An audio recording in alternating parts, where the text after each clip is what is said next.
you guys remember, we've covered the Catholic Church and their scandals. Well, you guys remember former Pope Benedict, the first Pope that stepped down? Yeah, Pope Hitler, dude. Yeah, Pope evil-looking guy. Yeah, the evil-looking one. Yeah. Well, he's The figured rat out Pope. what is causing the fucking scandals in the church. Finally. He Finally. finally got to he the bottom of it. Yeah, he figured it out. You guys want to guess? Promiscuous children. No. Scotty.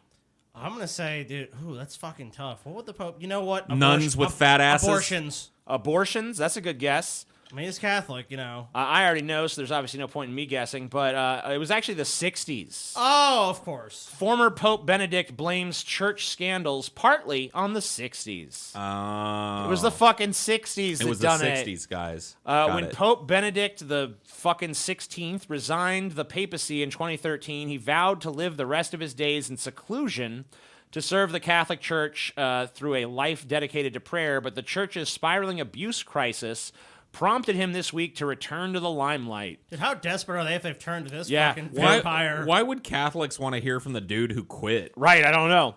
The Pope that wasn't good enough. Yeah, the Pope that fucking resigned in disgrace. The retired pontiff has drafted a 6,000-word document in his native German and aims to publish it in a monthly periodical for clergy in his home region of Bavaria.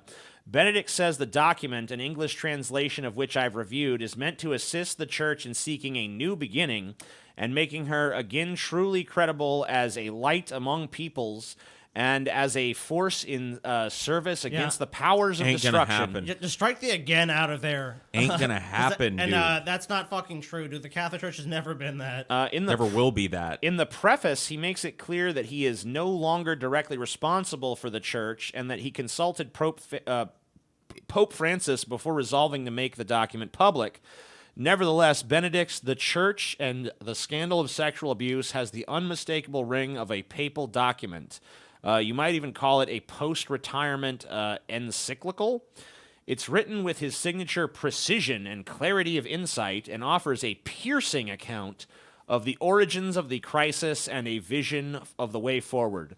The church's still radiating crisis, Benedict suggests, was a product of the moral laxity that swept the West, and not just the church, in the 1960s. The young rebels of 1968, Benedict writes, fought for all-out sexual freedom, one which no longer conceded any norms. Dude, is this the fucking argument of every old fuddy-duddy? It was 60s rock music, I just man. don't understand how hippies fucking each other and having orgies and shit leads to priests fucking children and nuns. Not to mention, this goes way back before this. Dude. Yeah. There's evidence of this happening fucking hundreds of years ago. Like, what are they talking about? This is just bullshit. This is grasping for fucking straws. You wheel out this fucking old vampire that fucking couldn't cut it, so they basically had to say, step down, Grandpa, you're not doing the job. They get their PR pope, and now they're turning to him because all the conservative Catholics are like, oh, there's a crisis. We've gone too liberal now. Oh, it was the 60s that done it again. It was the rock music and the loose fucking sexual standards. Come on. Yeah, man. People in the 60s, they did the fucking... why would the Catholic Church be affected by that? Dude, the Catholic Church... What would were the Catholic Church, were they like super into hippie culture? Was there fucking like priests dropping tabs of acid and fucking going to Woodstock and shit? Well, you know what it is? They're trying to argue this as a fucking moral authority, and they just never have had that fucking leg to stand on. Now, in modern times, they're just trying so hard to still do... Oh, it was the 60s that done it.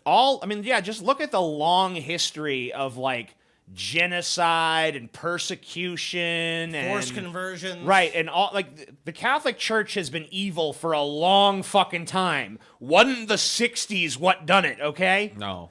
The 60s, it wasn't like the Catholic Church was, like, this morally shining great beacon of hope and wisdom from its inception until 1960, and then all of a sudden some hippies showed up and wrecked the fucking thing.